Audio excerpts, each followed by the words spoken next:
Buenas noches. Un hospital psiquiátrico que en la década de los 50 experimentó con técnicas para recuperar pacientes mentales ha sido testigo de muchas historias de misterios.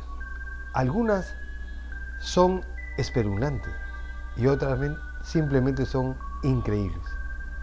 Acompáñanos a este episodio de locura. ¡Vamos al misterio!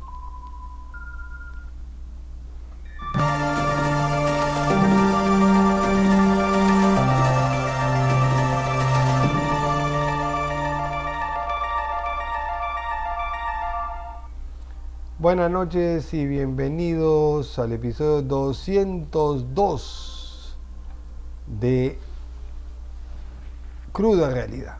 Hoy día tenemos una serie de historias muy interesantes de este emblemático sanatorio de enfermos mentales que ha sido de bastante polémica.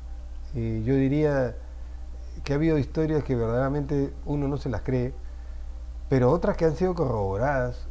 ¿Y qué puede esperarse pues de una institución hoy día abandonada, con un régimen que quieren vendérsela a una institución comercial para hacer un mall, dejando de lado muchas cosas, ¿no? En fin, vamos a ir. Vamos primeramente a ver la historia del Hospital Víctor Larco Herrera, que se originó en 1859 como el Hospital Civil de la Misericordia. Así que, sin más preámbulos, vamos a ver el video completo de su historia. A veces, la historia de un hospital es mucho más que eso. Es el reflejo de toda una sociedad. Hoy vamos a explorar la del Hospital Víctor Larco Herrera, una institución peruana con más de 160 años de vida, que nos cuenta, como pocas, cómo hemos cambiado nuestra forma de ver y tratar la salud mental. Es un viaje que va del simple asilo a la esperanza. Y claro, todo esto nos lleva a una pregunta central, ¿no? Porque la historia de este lugar no es solo una crónica local, es en realidad un espejo que nos hace preguntarnos, como sociedad, cómo hemos cuidado y cómo cuidamos hoy a las personas más vulnerables. Bueno, este va a ser nuestro recorrido. Vamos a trazar esa narrativa fascinante, que es como una montaña rusa, su ascenso, su caída y su complicado renacimiento. Todo para poder entender el momento tan crucial en el que se encuentra hoy. Ok, entonces vámonos para atrás en el tiempo, a mediados del siglo XIX. En ese momento, en Perú, algo muy grande estaba a punto de cambiar en la forma en que se concebía la enfermedad mental. A ver, antes de este hospital, lo que existía eran las loquerías. Y el nombre ya dice bastante, ¿no? Eran lugares de confinamiento, de abuso, de olvido. Pero de repente, llega esta nueva corriente de pensamiento, el alienismo, que proponía un giro de 180 grados. Y bajo esa nueva luz es que nace en 1859 su antecesor, el Hospital Civil de la Misericordia. La idea era revolucionaria, ya no solo encerrar, sino curar y reintegrar. Entonces, ¿qué era eso del alienismo? Pensemos que fue como el primer paso hacia la psiquiatría moderna. La idea central era que una enfermedad mental no era una condena para siempre, sino una condición que podía ser tratada. Y no de cualquier forma, sino con un enfoque científico y, sobre todo, humano. Pero bueno, como suele pasar, el antiguo hospicio se quedó chico, se volvió insuficiente. Ya para principios del siglo XX, era más que evidente que se necesitaba algo más grande, más moderno, algo adecuado a los nuevos tiempos. Y el camino, pues, no fue nada fácil. Se lanzó un concurso, lo ganó el doctor Manuel Antonio Muñiz, pero lamentablemente falleció, y el proyecto se quedó estancado. Tuvieron que pasar años hasta que en 1918, por fin, el nuevo asilo Colonia de la Magdalena abrió sus puertas. Y gran parte de eso fue gracias al empuje de un filántropo clave, Víctor Larco Herrera. Lo increíble de este nuevo asilo fue su filosofía. Para la época era algo totalmente revolucionario, inspirado en un modelo europeo de puerta abierta. ¿Y eso qué significaba? Pues se acabaron las prácticas de fuerza, se empezó a profesionalizar al personal y, lo más importante, se introdujo el trabajo como una forma de terapia. Y así es como la laborterapia se convirtió en el pilar de este nuevo enfoque. La idea es sencilla, pero qué poderosa. A través de actividades productivas, agricultura, arte, lectura, los pacientes podían volver a conectar con el mundo, recuperar habilidades y dar un paso gigante hacia su rehabilitación. Y todo esto nos lleva a la que fue, sin duda, su época dorada. El momento en que esta institución se transformó en un verdadero faro, en un centro de investigación y tratamiento que era un referente para toda América Latina. Y llega 1930, un año clave. El asilo cambia de nombre oficialmente a Hospital Víctor Larco Herrera, un reconocimiento más que merecido a su gran benefactor. Y con ese nuevo nombre arranca su etapa más brillante. ¿Y por qué fue una edad de oro? Porque allí estaban los mejores, las mentes más brillantes de la psiquiatría peruana. Estamos hablando de figuras como Hermilio Valdizán u Honorio Delgado. Ellos no solo dirigieron el hospital, lo convirtieron en un laboratorio de ideas. Trajeron el psicoanálisis, la terapia con arte, hasta se pusieron a estudiar la psiquiatría folclórica. Pero, como pasa en muchas historias, esa época dorada no podía durar para siempre. Lo que vino después fue un declive largo, lento, doloroso. Un periodo en que el apoyo institucional se fue desvaneciendo y todas esas promesas de progreso empezaron a romperse. Todo empezó a notarse a finales de los años 50. Simplemente no había dinero, no había apoyo, y eso empezó a pasar factura. Incluso lo transfirieron al Ministerio de Salud en el 66, pero fue como poner una curita en una herida grande. El hospital entró en un largo y lento declive. El punto de inflexión, el momento más crítico, llegó en 1982. Ese año, los problemas del hospital ya no se pudieron esconder más. Miren, una comisión británica visitó el lugar y lo que escribieron en su informe es devastador. Hablaban de un mal estado de la infraestructura, de la falta de una política terapéutica definida y del funcionamiento desarticulado. O sea, ese sueño de la puerta abierta se había convertido en una pesadilla de abandono. Pero aquí es donde la historia da otro giro, porque no se quedó ahí, en la crisis.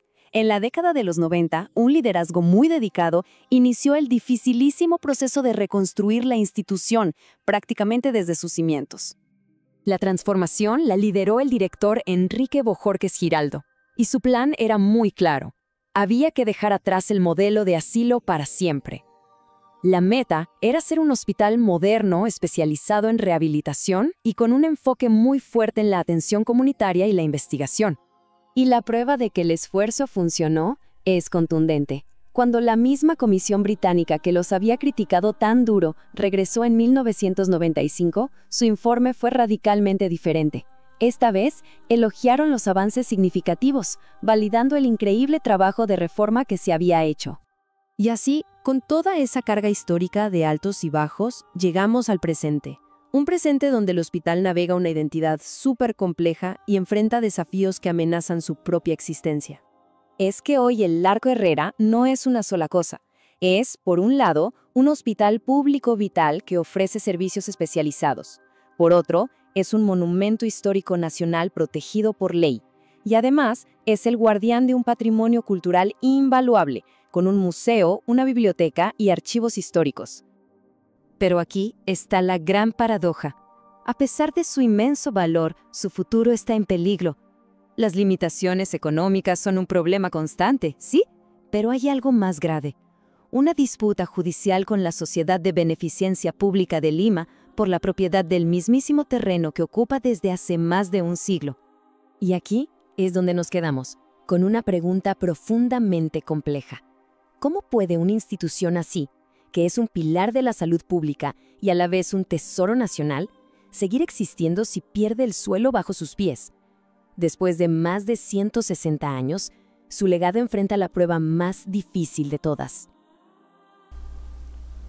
Hay una disputa efectivamente judicial y un grupo de empresarios quiere construir por lo cercano a San Isidro, en ese lugar, un mall. Nos parece totalmente absurdo porque dejaría al Perú con uno de los emblemas más significativos, no solamente en arquitectura, en riqueza cultural, sino dónde irían a parar los enfermos mentales. Bueno, ahora vamos a pasar a nuestro meollo del asunto. Hemos recopilado una serie de historias, algunos casos clínicos comprobados, mientras que otras rayan con lo paranormal. Así que vamos al primer caso, que es el caso de Consuelo Berrocal. El caso de Consuelo Berrocal y Gerito, su hijo, ingresa en 1993 una madre de 23 años con epilepsia y un cuadro psicótico agudo. Cometió un espeluznante acto criminal de matar a su hijo Gerito, de 2 meses de edad, creyendo que el niño era la reencarnación del diablo. Una mujer con bastantes convicciones religiosas, ella declaró que el niño parecía crecer hasta de 1,5 metros y que se transformaba en el diablo. Fue declarada inimputable y pasó 7 años en el penal de Chorrillos, entrando y saliendo de penales e instituciones mentales, siendo internada en Larco Herrera en 2004, en donde aún permanece ahí. Fue removida tras las acusaciones de que un trabajador la acusó de abusar de ella. Veamos el video. Es el más conocido de este caso. Es el caso de Consuelo Berrocal. Estaba jugando con mi hijo, estaba jugando y jugando nomás lo hice. Gerito, te voy a matar, te voy a togues, le decía así. Y ya me lo había comido. Consuelo Berrocal dejó en completo shock a muchas personas al narrar detalladamente el motivo que la llevó a estar allí, manifestando: por eso estuve en la cárcel, lo maté y me lo comí. Sí, lo maté y me lo comí. Las vísceras nomás me lo comí. Refiriéndose a su pequeño hijo. También narra que dicho asesinato ocurrió en 1993, cuando esta chica tenía entre unos 22 a 23 años, según parece. La mujer tenía ya ciertos traumas, como lo fueron el hecho de ser abandonada por su familia y luego ser adoptada por una familia con un fanatismo religioso hacia Ezequiel Ataucusi, un líder religioso de la época que se autoproclamaba como un profeta, y hasta algunos dicen que se autodenominaba como un nuevo Mesías ante sus creyentes. Ya te podrás imaginar la clase de doctrina bajo la cual se tenía este hogar. Luego de indagar y profundizar un poco más sobre lo que ha pasado con la evolución de esta chica, nos encontramos con archivos de prensa local y fragmentos de los mismos, donde relatan que desafortunadamente a esto del año 2004, bajo la visita de 20 defensores de los derechos humanos a esta institución, Consuelo afirmó que ha sido víctima en varias ocasiones de abusos de índole sexual por parte del personal del instituto, lo que ha llevado a que la tengan que trasladar a otro distinto, lo que apena, ya que eso significa que quienes están ahí para ayudarlos se han aprovechado de ella, lo cual obviamente no ayudará nada a su condición. La propia Consuelo relata que también sufrió de abusos de índole sexual. No he tenido esposo,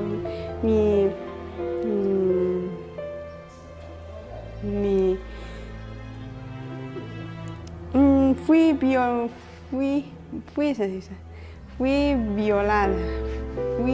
violada. Tras sufrir, declaró síndromes mentales, de los cuales solo se menciona la epilepsia, que desató otros males en su juventud, ya que fue mal diagnosticada, lo que llevó a su enfermedad no fuese bien tratada, y esto nos lleva al día de los hechos narrados por Consuelo. Lo narrado por la misma Consuelo puede ser tomado en cuenta por muchas personas como una mentira, pero te quedas helado cuando el mismo médico que la trata afirma que todo lo dicho por ella es verdad. Cumbia loca, loca de verdad.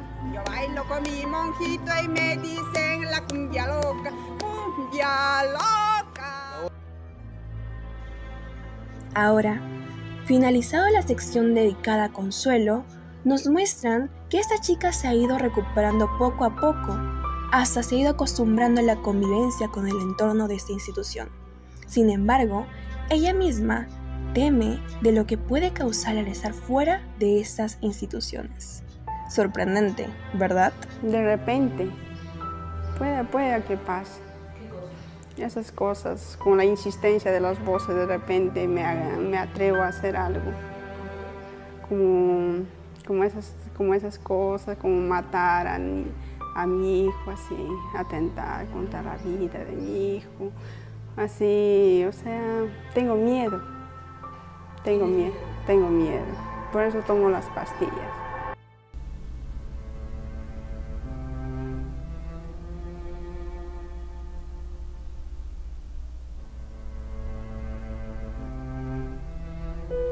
Bueno, acá vemos el caso de una mujer con una esquizofrenia muy aguda y con una tendencia paranoide homicida, no fue diagnosticada así. Pasamos al último de los temas, entre comillas, clínicos.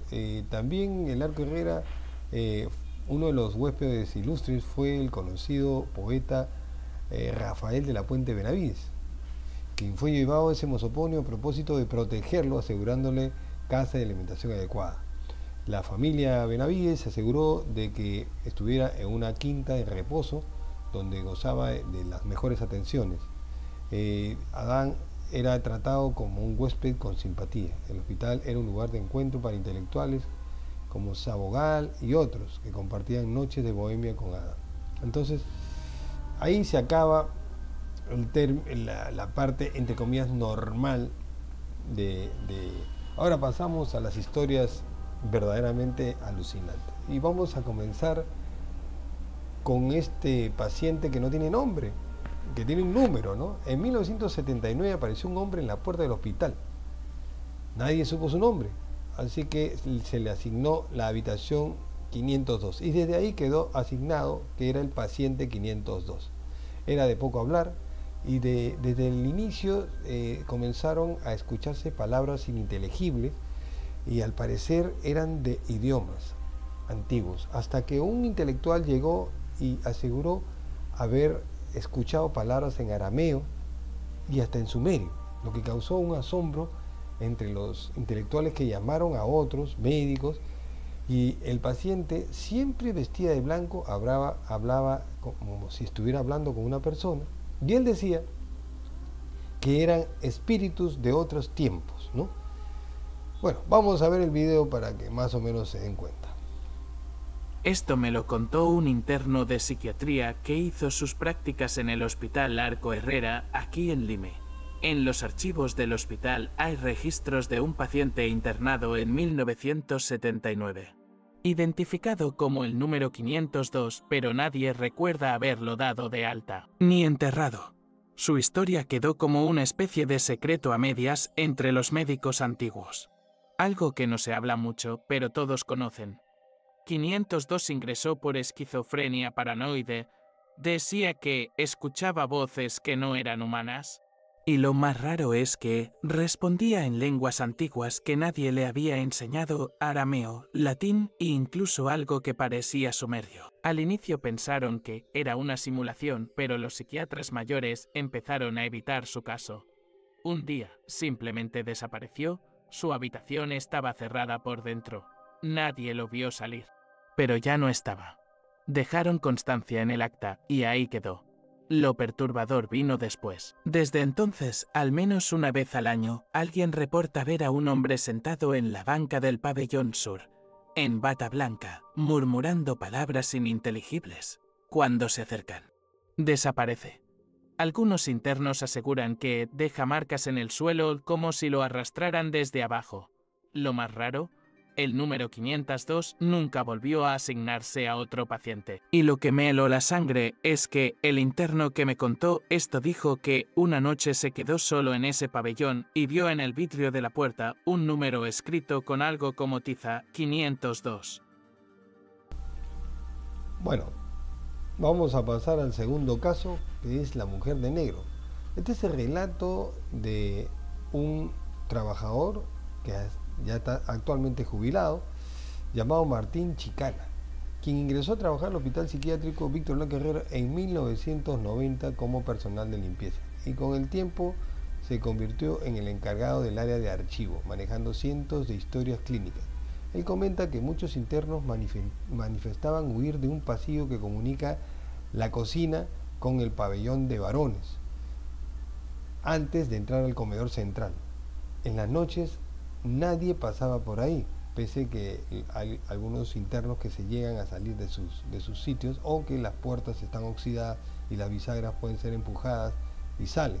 Chicana una vez encontró a un enfermo paralizado al final del pasillo. Cuando le preguntó qué pasaba, él solamente le señalaba un lugar. En ese momento el hospital se encontraba en una renovación eléctrica y no había fluido eléctrico, motivo por el cual regresó a su puesto, en ese tiempo era un vigilante, y trajo un lamparín. Así que se dirigió al lugar donde señalaba el hombre que estaba paralizado, el enfermo, y vio una sombra oscura que lo hizo correr. Chicana, después de esa experiencia, maduró y cambió su carácter. Muchos dicen que su carácter, que antes era impulsivo y alérgico, cambió, y por esa experiencia. Veamos el video. En Lima existe un lugar que pocos se atreven a mencionar, el antiguo Hospital Larco Herrera, conocido por albergar a los pacientes psiquiátricos más peligrosos de la ciudad. Se dice que en sus pasillos aún resuenan los gritos de quienes sufrieron horribles tratamientos en el pasado, electrochoques, camisas de fuerza y encierros en celdas frías donde muchos jamás volvieron a salir. Los trabajadores aseguran haber visto sombras cruzar los pasillos vacíos, escuchar risas macabras en habitaciones abandonadas y hasta sentir que alguien los observa desde las ventanas clausuradas. Lo más perturbador es que algunos pacientes relatan lo mismo. Figuras oscuras que caminan por los techos, mujeres vestidas de blanco que aparecen frente a sus camas y voces que los llaman por su nombre en plena madrugada. Muchos creen que no son simples alucinaciones, sino almas atrapadas que se niegan a abandonar el hospital. Y dicen que, si te atreves a caminar de noche por sus corredores, puedes escuchar cómo los susurros se vuelven gritos en tus propios oídos. El Larco Herrera no solo es un hospital, es un lugar maldito, donde la locura y lo paranormal caminan juntos, esperando a la próxima víctima que se atreva a entrar. Bueno, según Chicana, dice que debido a que en los años 50 ocurrió la decadencia del hospital y se experimentaron con varios enfermos haciéndole pruebas de electroshock y químicos avanzados, muchos de ellos morían y lo disfrazaban, el parte decía que era muerte natural, cuando realmente los habían asesinado haciendo experimentos. Entonces esa época negra ha manchado la imagen y ha perpetrado que existan estas apariciones. Y otra de las apariciones es esta mujer denominada la mujer fantasma del Larco Herrera, y se manifiesta en zonas detrás del hospital, en una curva que hay. Los testigos reportan ver una mujer vestida de blanco, a menudo gritando o llorando. Otra vez se sienta a llorar en medio de la pista, lo que ha causado que varios motoristas casi choquen. Manifiesta que rostros cubiertos con unas cuencas vacías, o sea, no tiene ojos, y una sonrisa de oreja a oreja. Se le escucha preguntar: ¿sabes dónde están mis hijos? O gritar: estoy buscando un violador. Veamos el video. ¿Qué tan ciertas pueden ser las historias de fantasmas? Muchas personas afirman haber tenido un encuentro cercano con alguna entidad. En las calles de Magdalena del Mar alberga un mito. Justo a la espalda del Hospital Psiquiátrico Larco Herrera, taxistas, serenazgos y vecinos aseguran ver a una mujer, ni joven ni vieja, lamentándose y llorando en medio de las pistas, con un vestido blanco y el cabello largo y negro. Yo vivo al costado del Hospital Larco Herrera y justo mi ventana de mi cuarto da hacia la curva que conecta con el hospital, y durante varias noches he escuchado lamentos de una persona, específicamente de una mujer ya adulta. La vecina nos cuenta cómo varias noches ha escuchado la voz de una mujer lamentándose. Se acerca a la ventana para ver quién es, pero no ve nada. Me levanté nuevamente por esos lamentos y vi que una mujer se estaba quejando en medio de la pista. Estaba vestida de blanco y yo más que nada estaba preocupada porque pensé que de repente la podía atropellar un carro. Y efectivamente venía un auto y el auto le pasó por encima, pero a la mujer no le pasó absolutamente nada. ¿Qué pasó entonces con esa mujer? ¿Era realmente un alma atrapada en aquel lugar? ¿O simplemente producto de la imaginación? Héctor Lozano es taxista desde hace más de 5 años y nos cuenta una experiencia estremecedora que aún no ha podido explicar. Yo estaba por la avenida del Ejército, doblando hacia la derecha, encontré una calle en curva, justo a la espalda, ¿no?, de la avenida del Ejército. En esa curva encontré una mujer que estaba vestida de blanco, con unos cabellos negros largos. Llego más o menos a la altura de ella y ella me solicita que la traslade, ¿no? Ella caminó hacia atrás para coger la puerta, abrir la puerta, y yo, para poder ayudarla, ¿no?, volteo, ¿no? Y en ese momento, cuando volteo, no vi a la señora, no la vi. Así como él, muchos afirman haber visto por la zona a una mujer vestida de blanco cruzando la calle, parada en una esquina o incluso llorando en la misma pista. Historias de fantasmas nunca faltan. En el distrito de Magdalena del Mar, en Perú, existe una leyenda que ha aterrorizado a los vecinos durante generaciones. Se dice que a 2 cuadras de la avenida Brasil y cerca del antiguo hospital psiquiátrico Víctor Larco Herrera, hay una calle en curva que es el lugar de manifestaciones de la misteriosa mujer fantasma. Los testimonios de quienes han pasado por ahí durante la noche caminando o en auto son prácticamente idénticos. Cuando ingresan en la calle curva, justo antes de llegar a la esquina, los gritos de una mujer llenan el aire, nítidos y aterradores.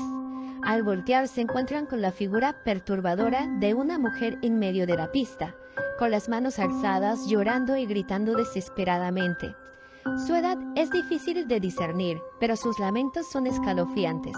Varios conductores han reportado haber presenciado esta terrorífica aparición y haber evitado por poco accidentes mientras intentaban esquivar a la misteriosa mujer.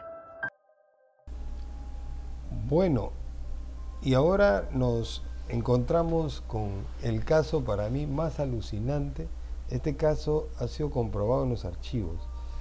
Se trata de la enfermera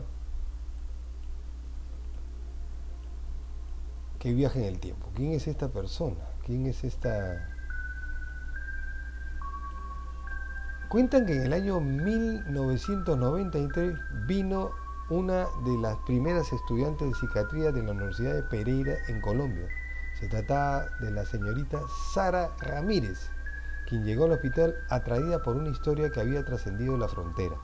Su objetivo era tratar a un paciente misterioso que los trabajadores decían que nunca comía y que, pese a estar con su camisa de fuerza, nunca adelgazaba, y otros aseguraban que a veces, pese a que su celda estaba cerrada y encadenada, desaparecía.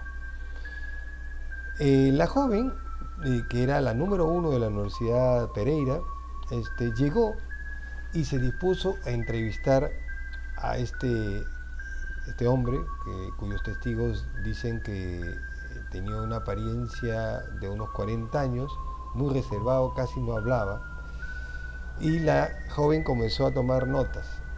Lo que sobrevive es su cuaderno, ¿no?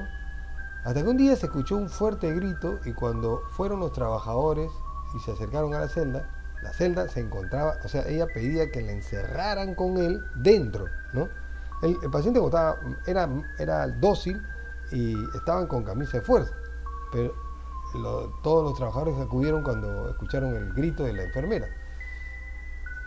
Al abrir la celda no había nadie, ni la enfermera ni el paciente.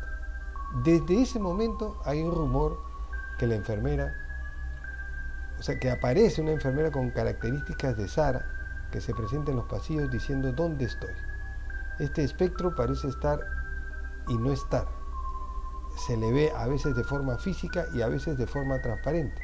Y pese a que la familia vino de Colombia a investigar qué había pasado, nadie pudo darle explicaciones. Nunca se encontró el cuerpo y el paciente nunca tampoco se le ha vuelto a ver. Hoy día el sitio donde era la celda de este paciente se ha convertido en un depósito de basura y es donde dicen haberle visto a esta mujer. Sin duda, el Larco Herrera está lleno de historias, quizás otras más, algunas inventadas, otras menos o más relevantes. Sin embargo, el verdadero misterio es su futuro. ¿Será acaso que la ambición de grupos empresariales que tratan de convertir ese terreno en un centro comercial destruye estas historias y este rico legado? Ese es el verdadero misterio que la historia juzgará. Buenas noches.